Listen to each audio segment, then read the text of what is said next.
আজকে বহু বহু যুগ পরে চলে এসেছে একটা হোয়াট আই ইটেনের ভিডিও দিয়ে। তোমরা অনেকদিন ধরে রিকোয়েস্ট করেছিলে দিদি হোয়াট আই ইটেনের এই ভিডিও চাই।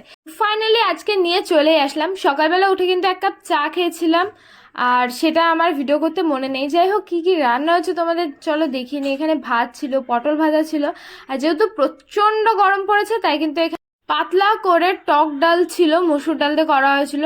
আর এদিকে ছিল একটা আলু বেগুন দিয়ে মাছের তরকারি। এখানে দু রকম মাছ রয়েছে, দেখতেই পাচ্ছ মাছগুলোই ভেসে রয়েছে। আর আমি যেহেতু এখন মাসি বাড়িতে রয়েছি, প্রচুর মাছ খায় মাসি বাড়িতে, সারাদিন যেন শুধু মাছ খেতে খেতেই চলে যায়। যাই হোক, এখন কিন্তু আমি একটুখানি আম আর একটু ডাল নিয়ে নিয়েছি, আর তার সাথে কিন্তু পটল ভাজা নিয়েছি। আর পটল ভাজা না নিলে আমার তো একদম চলবে না, কারণ আমার পটল ভাজাটা খুব ভাল লাগে তরকারির থেকে। তো ভালো করে মাখিয়ে নেওয়ার পরে এবার মুখের মধ্যে দিয়ে দিয়েছি, মনে হচ্ছিল শান্তি একদম। টক ডাল খেতে কে কে পছন্দ করো আমাকে কিন্তু কমেন্ট করে জানাবে। এই গরমে যে কোনো কিছু দিয়ে একটু ডাল করলে, টক ডালটা করলে বেশ ভালো লাগে।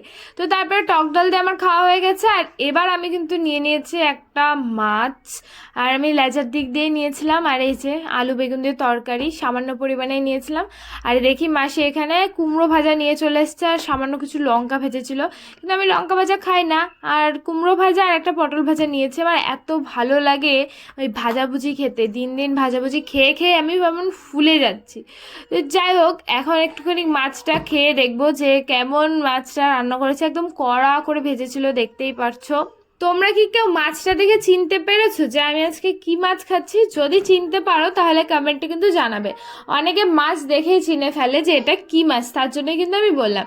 যাই হোক, এবার আমি একটুখানি ভাতটা মাখিয়ে নিয়েছি। আর এই গরমে না একদম ভাত খেতে ইচ্ছা করে না। কার কার আমার মতন হয় আমাকে জানিও তো। এবার একটুখানি মাছ নেব, আর একটুখানি মাছের ছালটা নেব, তারপরে সুন্দরভাবে মাখিয়ে খেয়ে নিয়েছি। তো খাওয়া দাওয়ার পরে স্নান করতে চলে গেছিলাম, কারণ প্রচণ্ড গরম লাগছিল। আর তারপরে এই যে আমি পুজো দিয়েছি, আজকে ফুল পাইনি তাই এমনিই পুজো দিয়েছিলাম। আর এই যে আমার গলাতে আর কপালে দেখতে পাচ্ছি এটা হচ্ছে চন্দনের ফোঁটা, কেউ আবার উল্টোপাল্টা কিছু ভেবো না। তারপরে আমি রাস্তাতে কুলফি যাচ্ছিলো বলে এসে দাঁড়িয়ে রয়েছি, কিন্তু কুলফিওয়ালা আমার আওয়াজটাই শুনতে পাইনি, তাই চলে গেছে। আর একেতে বাইরে এত রোদ, দেখো প্রচণ্ড তাপ। আমি তোমাদের দেখালাম, আমি তাকাতে পারছিলাম না, তাও আমি বাইরে কুলফিওয়ালার জন্য দাঁড়িয়েছিলাম 10 মিনিট মতো। তারপরে ফাইনালি ঘরে চলে এসেছি, কুলফিওয়ালার খোঁজ আর পাইনি। আর এদিকে আগের দিন যে আমি চিকেন চ্যালেঞ্জটা করেছিলাম, তো সেখান থেকেই কিছু মিক্সড রাইস বেঁচে গেছিলো, তো সেটা ফ্রিজে ছিল, সেটা গরম করে আমরা সবাই মিলে কিন্তু খেতে বসে পড়েছি দুপুরবেলা। আর আমার মাছ দিয়ে একদম খেতে ইচ্ছা করছিল না, তো ওটা দিয়েই খাবার কমপ্লিট করেছি। বেশ জমিয়ে খাওয়া দাওয়া করেছি দুপুরবেলাতে।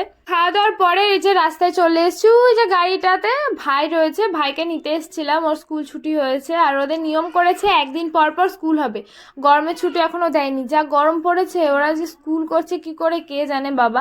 তারপরে কিন্তু আমি রেডি হয়ে গেছি, আর এদিকে দেখি কুলফিওয়ালাকে আমার ভাই ডাক দিয়ে নিয়ে এসেছে। তারপরে দেখি আমার বড় বোনও চলে এসেছে গুটি গুটি পায়ে কুলফি খাবে বলে। তোমরা জানো তো দুপুরবেলা হলে না আমার খালি আইসক্রিম, তারপরে কুলফি, আম পান্না শরবত, এরকম ঠান্ডা জাতীয় কিছু খেতে ইচ্ছা করে। তো আজকে আর আমি খাবো না, শুধু একটাই কুলফি নেওয়া হয়েছিল, দিদিভাইকে দিয়ে দিলাম। তখন যদি কুলফি পেতাম তখন খেতাম। এখন আমি তাড়াতাড়ি করে রেডি হয়েছিলাম, কারণ একটা জায়গায় যাব, তাই দুপুরবেলার ঘুমটাও আমার উড়ে গেছিলো। আর এই দুপুর হলে যে এত ঘুম পায়, আর দুপুরে ঘুমালে নাকি শুনেছি মোটা হয়ে যায়, তাই ভয় তো ঘুমাতেও পাই না। যাই হোক, রেডি সেডি হয়ে স্কুটি নিয়ে বাইরে অপেক্ষা করছিলাম মাসির জন্য। অর্ধেক রাস্তায় এসে মাসির মনে পড়েছে সানগ্লাস নিয়ে আসেনি, তাই মাসি আবার ছুটতে ছুটতে বাড়িতে গেছে সানগ্লাস আনতে। আর রাস্তায় যে এত পরিমাণে রোদ ছিল, তাই কি করব, মন ভালো করার জন্য একটু সেলফি তুলছিলাম। ততক্ষণে দেখি মাসি চলে এসছে। মাসি যেহেতু চোখে প্রবলেম রয়েছে, তাই এরকম সানগ্লাসই পরেছিল। আমাদেরকে বলেছিলাম না আমরা একটা জায়গায় যাচ্ছি, এই দেখো আমরা চলে এসেছি মাসিদের যেখানে নতুন বাড়িটা হচ্ছে সেখানে। সেখানে হচ্ছে মাটি কাটা, এই যে জেসিবি রয়েছে, কত পরিমাণে নোংরা মাটি বেরিয়েছে দেখো।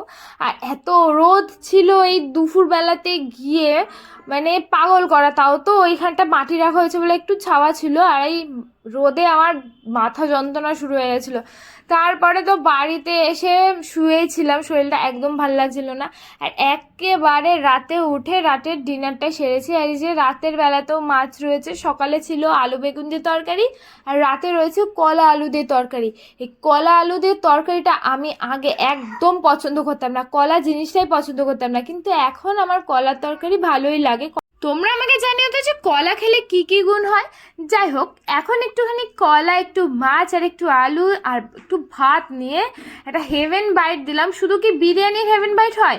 সাধারণ কি মাছে ভাতের হেভেন বাইট হয় না বলো তো? তাই একটুখানি নিয়ে নিলাম, আর এই যে একটু কলাও খেয়ে নিয়েছি দেখো। তারপরেই দেখো আমি কিন্তু এই মাছটা নিয়ে নিয়েছি, আর এই যে আমার কেরামতি স্টার্ট করে দিয়েছি। তোমরা কিন্তু আমার মতো করতে যেও না। আর এই যে মাছের মাথা খেতে যে এত ভালো লাগে।